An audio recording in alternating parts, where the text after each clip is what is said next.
Hello everyone, it's Jamal Thomas. Welcome to the Progressive Soapbox. Boris Johnson, Foreign Secretary of Britain, of the UK.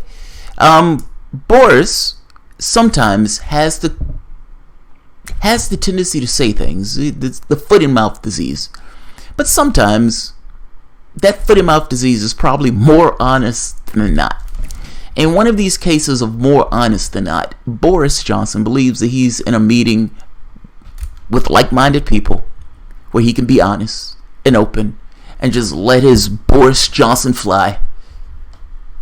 And unfortunately, there were people there who may have been of like mind, but were recording that conversation. And there are things that came out of that conversation that I would imagine Boris would not necessarily have wanted to get back to the Prime Minister, let alone the rest of the population. Let's take a listen to that audio, but first, just give a heads up right here, just to understand what's taking place. Boris Johnson leaked speeches proves Brexiters are worried they won the referendum battle, but are losing the war. To say that things have not gone quite according to plan is quite an understatement. I had no ideological position on Brexit, either for or against.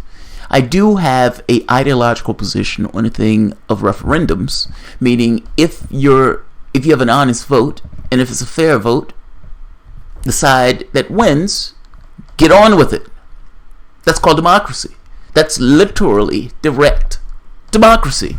Now, you can make all these arguments about, well, we didn't get to make this argument, or they made this argument that we didn't particularly like. All that's fair and good, but at the end of the day, a referendum took place. Get on with it. I clearly am not of the political leanings of Boris Johnson. And if we're being honest, I've looked at Brexit, and there are worrying trends that are taking place. I mean, Britain has back to being the sad man of Europe. And in addition to being the sad man of Europe, you have certain factors like the car thing. Like the EU is recommending car places not buy their parts from Britain because of the problems that may be associated after Brexit, seeing as you will be getting it from outside of the EU. Transport is going to be dramatically affected by Brexit, especially smaller companies. One of the companies had a conversation with Rees-Mogg. I know I'm getting into the weeds, and not everybody who's in America know who these people are. But Rees-Mogg is one of these famous Brexiteers. And Rees-Mogg is confronted on the radio show and needs to explain how his plan for Brexit is not going to adversely affect the person's company who has him on the line. And Rees-Mogg could not make a compelling case of how this guy was not going to be adversely affected, only retreating to, I think you're overplaying it. Brexiters have gone with this idea of everybody is pushing a fear campaign, and any problems or qualms associated with Brexit is boiling down to people putting a fear campaign. I have fears for Brexit, and it's not because I'm pushing a fear campaign. It's because you are extracting Britain from a system. And if Britain is not going to be able to keep the trade deals within that system, then it's going to be adversely impacted. Now, understand they're saying they're going to try to make trade deals with everybody else, but let's be honest about the potential problems that are associated with this course of action. In a moment of honesty, where he thought he was talking to his own, and that he thought this was perfectly okay and nobody else was going to hear, you hear concern coming from the lead Brexiteer, Boris Johnson. Let's take a listen to the audio. Pretty interesting. It's not long. It's only a minute or so long. But Boris Johnson giving his honest take on what is going to take place, or what is taking place with Brexit.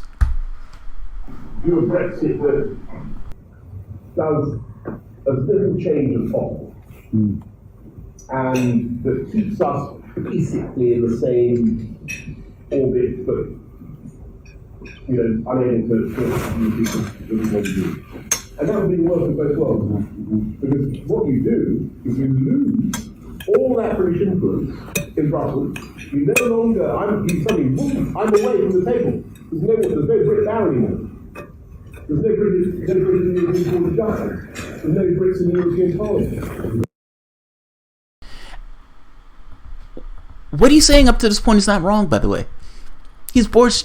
I keep saying this. Just because somebody who you may not necessarily like say stuff doesn't necessarily mean that they're automatically saying something wrong. Britain right now has a seat at the table for the European Union. And for the stakes of transition, as far as I understand it, they're going to still be considered members of the European Union. You get to a certain point, however, what he's concerned about is the Remainers, or people who are half-ass Brexit, are going to create this kind of scenario where you're still in close alignment with Brussels without necessarily the mechanisms to actually engage on issues associated with Brussels. So you're stuck with a trade deal that Brussels makes, even though you have no influence on the making of the trade deal, if that makes sense. He's making this point that you're half-assing it. And you're half-assing it in a way where you're going to be stuck with their rules without necessarily any capacity to influence what takes place. Let's keep going. I don't think he's necessarily wrong, but let's keep going. There's no Brits in the Commission. We can't influence them, but we're taking the rules and we're obeying the trade policy. That's not taking back control. That's losing control. So we can't have that. Imagine Trump doing Brexit. What would he do? He'd go in bloody hard. He'd go bloody, all sorts of breakdowns. There'd be all sorts of chaos. Everyone would think he'd gone mad. But actually, you might get some. So it's a very, very good call. And the Treasury, which is basically the heart of Remain, what they don't want is friction at the borders. They don't want any disruption of the economy. So they're sacrificing all the medium and long-term gains as a tier of short-term disruption. You see what I'm saying? And that tier of short-term disruption has become so huge in people's minds that they're turning to an equivalent wreck. The Project Fear is really working on it. Here's the thing. Sometimes I think these people look at the world through a glass. Like when you're so rich and you're so wealthy and you have so much money in the bank that you are somewhat distinct and separated from the decisions that are being made. Yes, you're impacted by them because you're a person, but the impact that you take for those things are far, far less than somebody else who's actually much closer to the ground and much closer to the pavement. It is easy, remarkably easy, for Boris Johnson to talk in this way, saying Donald Trump will go in like a sledgehammer. Has he lost his mind? Do you honestly believe that you have any leverage whatsoever if you went in like a sledgehammer to impact the EU's decision-making process? The EU doesn't need you. You need the EU. You must understand this, the disparity in power here. You need their markets. They don't need your markets. They can find some other, whatever you are offering, Britain, I guarantee you that they can find that somewhere else in their orbit. They don't need you. It's the other way around. They may prefer to make a deal, yes. Do they need to make a deal? No. You, however, do. The idea that you're going to make this argument that Donald Trump will go... that you're using Donald Trump at all is problematic. But that he would go in like a sledgehammer as if he had some kind of influence here is nonsense. Utter nonsense. Spoken like somebody that's completely detached from the events that are taking place. Yes! People are terrified of the short-term consequences because those are materially affecting those people. Are you serious? I am not against the Brexit thing. But me not being against the Brexit thing, I'm distant from it because I don't live in Britain. If I did live in Britain, if I had a small business, if I had a business, if I was a worker, I would also be dramatically concerned about what would take place from the standpoint of my livelihood. Those people aren't crazy for having those concerns, nor are they crazy for, if you want to say Project Fear, to be overly concerned about it. You making this argument that you would go through like a sledgehammer if you had your own concerns. Look, whatever you want to think of Theresa May, she's stuck with a certain issue. she can't do what you're saying because the rest of the public would balk if she took that attitude where she didn't give two shits about the short-term impact to real people who are going to be affected by Britain pulling out. By the same token, she also has to deal with the Brexiteers who said Brexit means Brexit and get out. I don't necessarily envy the position that she finds herself in, nor does she have a real solution to the Northern Irish border. I don't know what Boris Johnson would do for the Irish border issue. Maybe he doesn't consider it an issue at all. Look, I think the first part of this is honest. I think the second part of this is honest from the standpoint of what Boris Johnson would do and why it is good that you guys don't have Boris Johnson as your prime minister. This is Boris Johnson's take.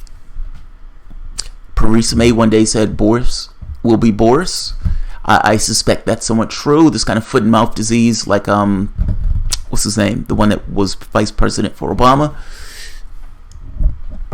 Look, personally, I don't think this is all that horrible. I think this is his perspective of events. I think it is somewhat problematic that he's so utterly detached from the short-term pain or the pain that people may take, and he doesn't know if it's going to be short-term or long-term. He has no idea. All of this, to some degree, is a certain degree of estimation about what you believe is going to take place after this historic, momentous event of Brexit. It's unprecedented. I think caution is not necessarily a bad approach in trying to go about your affairs, especially when those affairs will and definitely affect ordinary Brits, either in the way they go about their jobs or in the way they're able to pursue their business, talking about small businesses. He is being dramatically callous to the standpoint of those small Brits who are going to be affected by this. But nevertheless, Boris Johnson is being Boris Johnson, and it is somewhat refreshing to get an honest take of the Brexiteers. It is interesting, though, that he, at the very least, recognizes that there will be pain associated with the transition. That's the first honest take that I've heard where somebody is actually owning up to the fact that there will be a hit when this first takes place, as opposed to these fanciful ideas that they can somehow match trade with the single market, if that makes sense. Like, oh, we can end up with trade in the United States and we can make all these trade deals and there's not going to be an issue and blah, blah, blah. He's being honest. He's being honest. There will be a short-term hit, at least from Boris's perspective. We don't necessarily know if that's a flat fact, but we do know that at the very least, Boris is talking about a short-term hit. Whether that translates to the long-term, I don't know. And I'll put the videos at the bottom so you can listen to it for yourself and come away with what you want to take from it. What I took from it was this recognition that Project Fear has instilled in people a terror of what could take place. And it sounds like, at the very least, he's acknowledging that there may be a short-term hit that the people will take, but he's expecting a long-term benefits from the standpoint of Britain being able to deal with its own affairs. But at the very least, there's an acknowledgement that all Project Fear is not all just make-believe and made up, and that there is potentially a hit that's going to take place from Brexit. Like I said, I don't have a disposition on the Brexit stuff. I'm not necessarily there. I'm one of those people who look at it at a glass because I'm somewhat distant from it.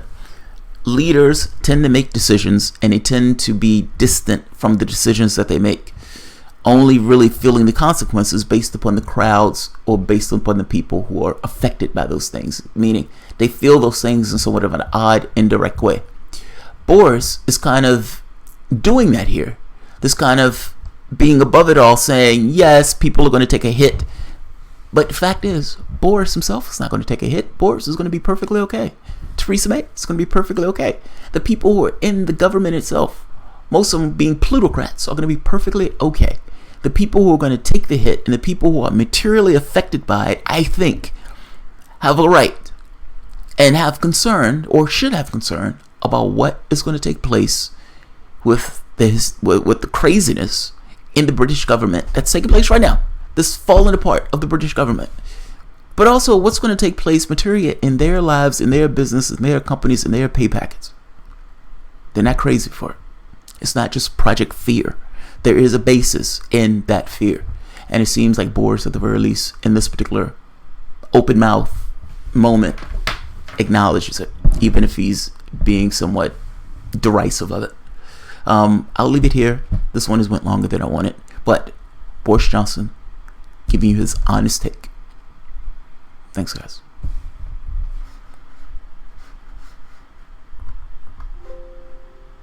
No.